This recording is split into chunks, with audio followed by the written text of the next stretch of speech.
I want to have a conversation about truth, largely because I continue to engage with individuals over Facebook in this politically charged climate who come from not just a Christian theistic worldview, but from a training in apologetics in that Christian theistic worldview that teaches you to talk about and think about relativistic thought a certain way. And I'm finding that dialogue gets really difficult when that model is all that someone has to work with in understanding sort of what relativism is, what postmodern perspectives are and how they work, why it's possible for us to think certain things and be logically consistent. We kind of run into these irritating issues often enough that I think it's worth trying to clear up if a 4-year degree in philosophy is worth anything, and having started at the same place as these other individuals. Anyone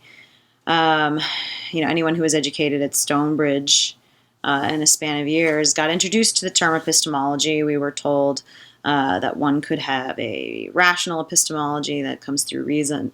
I believe they were given the category of like sort of intuitive or emotional epistemology, like you know things because you feel them. And then we were also given the category of revelational epistemology, meaning that your starting point for truth comes from what you call spiritual revelation. And in this argument, that specifically referred to the Christian Bible.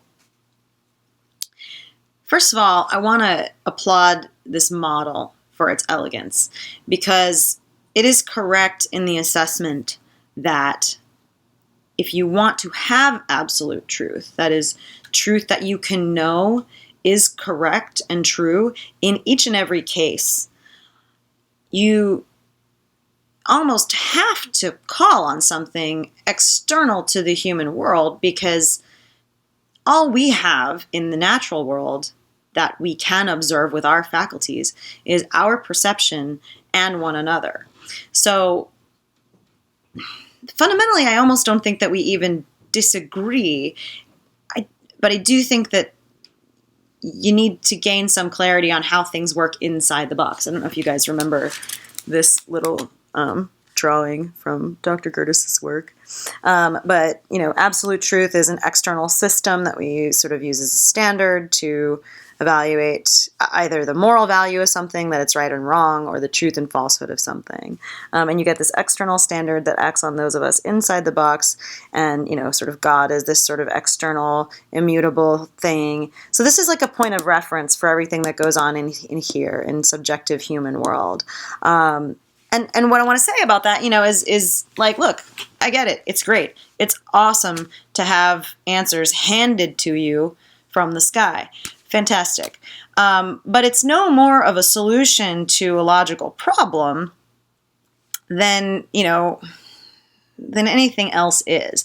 You guys, the Christians, rightly recognize certain tautologies that exist in other modes of thought. For instance, saying that all truth is relative, or that there is no absolute truth, ding ding, is an absolute statement. That's correct. So the argument sometimes then goes that your worldview or your way of approaching things, there are a lot of analogs too in how you view truth and also how you view God. So this argument applies to like atheism as well. But doesn't it take just as much faith to be a relativist or an atheist as it does to be religious? On one level, that is correct, because every mode of thought has to have a basic assumption. You can call that faith if it makes you feel like that buttresses your decision to be religious. However, reasoning on either side of the system or within either system, you can compare systems, their weight and their outcomes, and how what kind of person do they make you, how they help or not help you interact with the world. There are, you cannot speak or argue in a vacuum. You have to take for granted certain assumptions, no matter what system you're in. So that if there is an absolute truth, it's that. I often refer to Gödel's incompleteness theorem. Gödel's a math logician. And the incompleteness theorem states that for any given set, it will either be incomplete or inconsistent, but it can't be both. That might be a little heady for some. But, I relate that to two concepts. One is the liar's paradox, and paradoxes in general. And the other way I like to say it is essentially that you can't prove the rules of the set with the set. In other words, everything has a foundational tautology. I can't prove to you with logic that logic is related at all to truth. I can't defend logic. All I can tell you is that humans experience it as compelling and as a tool to help us control our world. When we follow the intuitions of logic, as we do in the construction of math, we're able to describe things in the world that give us more control. So with physics, we've learned to describe physical interactions. We put, rovers on Mars. We've done a million amazing things by developing languages through which we grasp and understand things. So, to me, like a fundamental definition of truth kind of exists there. But I take as foundational to my epistemology perception. I believe perception and consciousness is the starting point for all truth that is accessible to the human. And that's validated by my experience, by your experience, if you're to take all extra assumptions out. So that is not take on a revelational epistemology, not assume a religion or a metaphysical belief or something that refers to the classical definition of spirituality as stuff that happens in a realm that isn't observable. So, for me, I start with the observable. Worldviews that embrace theism and absolute truth choose to start with an assumption about something that is unobservable. But I'm giving you the ground here that all systems of thought do make an assumption that is somehow logical or inherently unobservable as its foundation. Me, like I said, I'm assuming that what I perceive in the world and me gaining and the way I interact with the world and gain control over the world and interact all that, I'm assuming I'm not a brain in a vat and there's not, we're not in the matrix, that there's not another reality out there. But I find that asking those questions and yielding to that level of theoretical skepticism is simply not useful. It's what are we going to do with that? Nothing. So I like to talk about things that matter in everyday life. And we often have these disagreements in the context of what's going on politically, which is why I think it's important that we somehow understand each other better in this ground. Because otherwise, in situations where we could be allies, we're going to feel like foes. And given Donald Trump's presidency, I would really like to see us feel a little more allied and be able to have conversations about morality that are a little more flexible than the walls that I tend to hit with my more religious interlocutors. So, and another note on Gödel. The liar's paradox is traditionally goes like this. Evaluate if this is true or false. This statement is false. If this statement is false, is true, then it is false. If it is false, then it is true. So this is an example of what I was saying about Gödel, in that a system either contains a contradiction or it is incomplete. Now, the reason for that oddity, right? This particular system, this verbal system of evaluation, sort of having this, being able to contain a paradox. Saying language is an inconsistent system. It's a paradox because it's self-referential. It's a paradox because this statement doesn't refer to another statement outside of itself. This statement is false is inherently meaningless. So I think sometimes theists think that everything is meaningless, up for grabs, loose, and changeable in a postmodern or non-theistic or relativistic set of thought. But that's not true, because most people who ascribe to that kind of philosophy also believe in facts and take observation as a starting point. Now, there may be some people way out on the philosophical spectrum who literally are going to say, no, reality is not real. Nothing is a fact. It all doesn't matter. But those people should all be nihilists and go to bed. And none of them should be getting involved in debates because they're not useful thinkers. So set those people aside. They don't matter. Don't have that argument with anyone.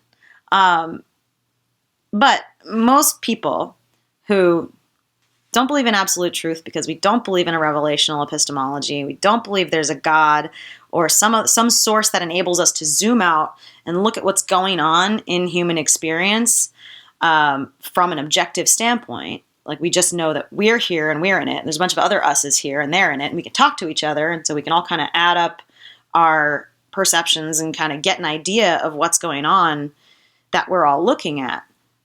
But, I mean, you can put a million ants on a soccer ball and they can still all think the whole universe is black. So, you know, our perspective sort of admits that we can't know everything. The model will never be perfect. The more we interact, grow, and change, the more that model will change. Our view of truth will change. So the reason that nothing is absolute is because we learn. And also because what we know is a matter of sort of what we've aggregated, how many perspectives we've aggregated, and what we've all agreed to at the time. Where was I going with this? Oh, we still believe in facts. What's the shape of a fact? So what are some of the fundamental tautologies of the set of reasoning that most of these people are using? How do we pragmatically deal with truth in life? And I think this is true. I think Christians who believe in this theistic model also sort of fall back. So after the revelational epistemology, they lean into rational epistemology. So they're using logic in their apologetics for a reason. They believe in reason. Well, how does reason work? Reason doesn't work for anybody if there aren't facts. What do we call a fact? Well, a fact approaches the idea of absolute truth in that it's something that appears to be the case, no matter how many times we sort of test it or how many people look at it. So something that doesn't actually vary person to person. So let's take, for example, the issue of like, what color is the sky?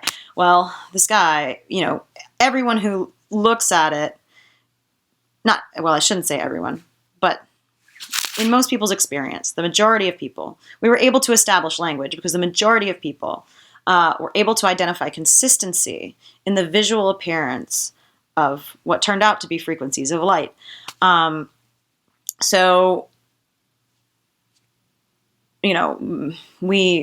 able to develop a meaning for the term blue because, both the sky and the whatever crystal or river were that color. And so by putting all of the human perceptions together, we were able to, and this is kind of happens with language development and culture development. We kind of all came together and said, yeah, this looks like a construct. This looks like one thing right here. And so this box of experience that is consistent across the sky and the sapphire and, my bedspread is, we all agree to call that blue.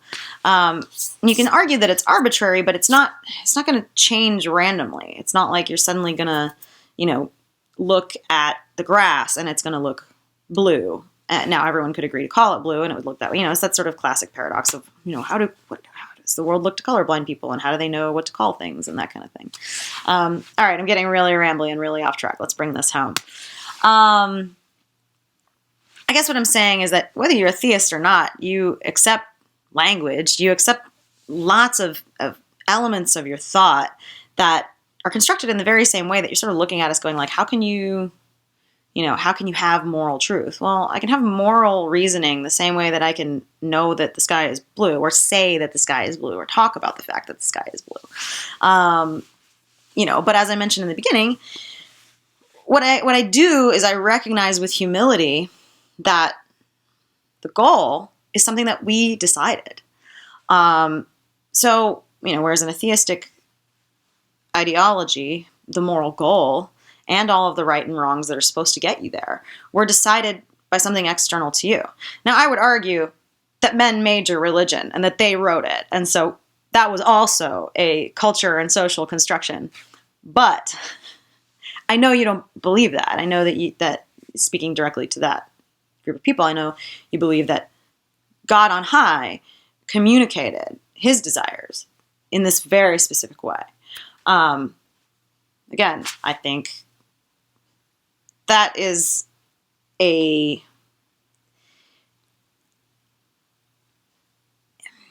an extreme choice of a foundation of thought, but very natural if you're raised in it. But within that box of thought, I understand that it's comfortable. I understand that it's consistent, and fraught with less variation and less complexity. I'm not trying to be condescending. I'm trying to respect that what it looks like on this side can look like a mess, because the truth of the other side, the non-revelational epistemology, is you can't really know much. There's always a trade-off in science between specificity and sensitivity, right? The accuracy of something and its sort of level of applicability, how sort of how much it picks up on, how useful it is. Certainty and I don't want to say clarity have a negative relationship, right? That's just being human. That's just being limited. That's just kind of, to me, it's kind of like you guys look over here and you're like, how can you live and think that way? And I say, because I don't have a choice, because it's what is. It's what you have to contend with. You have to deal with the uncertainty, because knowing is not possible unless I take on your assumption, your assumption of this external reality, this external standard that somehow pierces the veil of human finiteness and exerts its reality around it. But unfortunately, I studied your arguments for doing so, and I don't find them that compelling. So for me, the order of epistemological weight goes reason, right, first. And so I evaluated the revelational epistemology both as an idea and also how it was applied in that particular vector in Christianity. And I said, this isn't producing the most powerful outcomes. So if I'm a physicist and I have a theory, and this one theory predicts things 20% of the time, but it makes things a hell of a lot easier. You could argue this is the case for Newtonian physics. Very straightforward and able to accurately describe a number of things, but falling short of a certain level of complexity. When you move into beyond Newtonian physics, the math gets so much more complicated to describe, and even to be able to describe processes that you could have described in Newtonian terms. To describe it more accurately, you have a huge change in complexity. And so I look at religious models in terms of moral thinking as an approach that at one time was a reasonable way to describe a path to this, what I believe is sort of like a shared goal of humans, which is, sort of well-being, lack of anxiety, sort of states, psychologists call, subjective well-being. Because don't think that, like, Christians are Christians and they follow their moral reasoning because they believe it's going to lead them to heaven. Whether you believe heaven happens in this world or after you die, it doesn't matter. You believe it and you follow it because you believe that it, and also the truth, adherence to the truth, are good and valuable things that will lead you to the kind of experience of life that you want. It's foundational to believing what you believe is this deterrent of hell. So I don't know that you can argue out of that being a part of the psychology. So people on the other side are doing this too. We're all just trying to reason in a way that guides us to be able to maximize human well-being. One of the complicated divides, a lot of times I think religious folks seem to think that hedonism lies on the other side of the divide, but I think that's an ignorant person who chooses hedonism, because at the end of the day, religion, was always meant to be a map to well-being, and a lot of its moral mandates are correct, especially the ones that lead you to understand that your sense of self can be bigger than you, that caring about other people, engaging in humanity in a broader sense, that is valuable, that produces well-being. And it's true. Acting in other people's interest, having a family, having people you care about, being active in a community, giving back, those things trigger a whole different level of neurochemical reward that is much longer lasting. It stimulates a sense of psychological identity. Anyway, I could go on all day. But we all have the same goal. So when we say, truth is relative, or if I were to say something like that, especially morally, what that really is just an acknowledgement that you need a certain amount of assumptions or answers or conditions. I call it conditional thinking before you can have an answer. In other words, I need to know where I'm driving the car in order to tell you how to get there, to define my terms of right and wrong. I have to set up the game. I have to make my fundamental assumption. You made your fundamental assumption, and it was one, and it's like the starting point of your worldview. For us, outside of a sort of process of validating what everyone's shared experiences are, outside of that, when you're asking the question, you have to define the parameters, because I'm one person. I don't know the answer. I don't know if it's, if it's the right thing for woman X to have an abortion. I don't know. It kind of depends on why she wants one, and, kind of what I think about what we agree that, that unborn baby's rights are and at what point they start. And, you guys look over here and, slippery slope, and it's so arbitrary. And we go, yeah. We have to have hard conversations. We have to decide what the society we want to live in looks like, what the kind of people we want to be look like. But that's a hugely inspiring process. Humanitarian thought, humanitarian philosophy is a beautiful argument to partake in.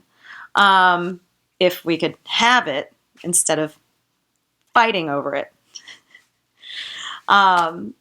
And I guess, you guys would say, well, you don't have anything to arbitrate. And my argument is what we do have is a certain element of universal human nature.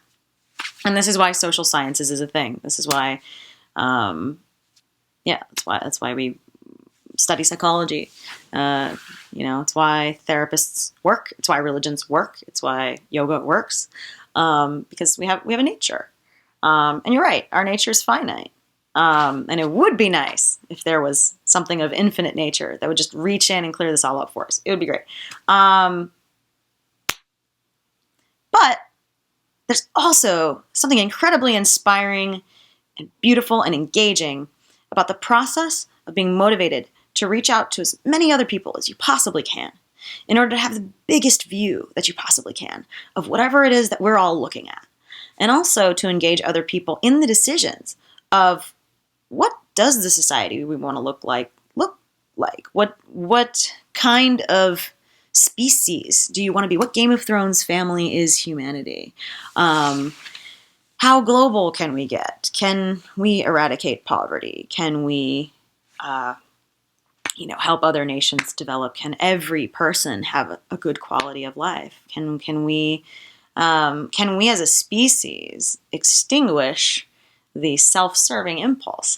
Maybe we can, maybe we can't. But here's the thing. What I love about Christianity is the idea of redemption. I've really gotten away from epistemology here, but I'm just ranting. But I love the idea of redemption because what it ultimately is the laying down of your ego and the setting aside of your pride and the realizing that you are a part of something so much greater, that your identity is in something greater, you would say in Christ. For me, it's just kind of like it's in the limitless power of human consciousness and in our unity, in our Jonathan Haidt calls us homo duplex, that we are both individual beings and we are all always also members of the giant collective that is consciousness, and that may even be bigger than human consciousness. And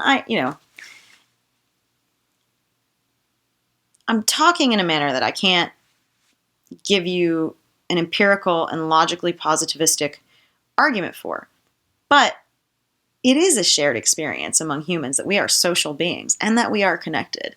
And then the act of consciousness is this sort of truth-making process that we go through, this development of language, this identifying patterns and experience and gaining control over the world around us. And so, so a good definition of truth that I'm trying to give you here, truth is the stuff that increases the resolution at which we interact with each other and the world around us. So truth can be about physics and science and relate to empirical facts. It can also be about people and their psychology. So what I'm saying is the foundation of all moral reasoning and all truth comes down to the nature of the human.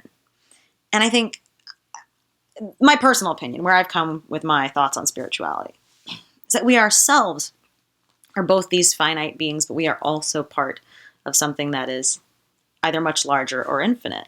So when the Bible talks about the bridegroom and the church becoming the bride of Christ and, their union, I always thought of that as, a little bit differently than Christians tend to, whereas I sort of see it as an elimination of the creator-creature distinction. So anyway, I guess what I'm trying to say is living in a world of relativism and absolute truth can also be spiritual. It is highly nuanced. It's hard, but we're not missing a bunch of stuff that you guys seem to think we're missing.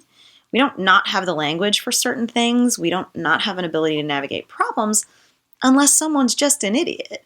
And I mean, that's, that happens a lot. So, I mean, yeah, if you want to, I'm sure on Berkeley College campus, like there are those videos of, I say I'm a 6-year-old boy and they're, a 52-year-old man and they go, yeah, well, your truth is your truth. Okay. I get what's up your crawl. That's ridiculous.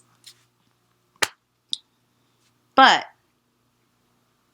on the other hand, for you, you're so committed to the worldview that comes out of a singular book that was written by a singular culture that, and I'm speaking almost directly to David Gonzalez at this point, that you have a hard time agreeing that a human being can be born and not exactly be a male or a female, when there's biological evidence that that's the case. So at this point, your worldview is struggling to keep up with demonstrable facts. I want to look at the world in a way that works with all of the demonstrable facts and acknowledges variation in perspective across people, because that's how I'm going to get the biggest view. And to me, that's the definition of objectivity, is the biggest view. And honestly, that's what it's always been. Truth is always whatever we thought at the time.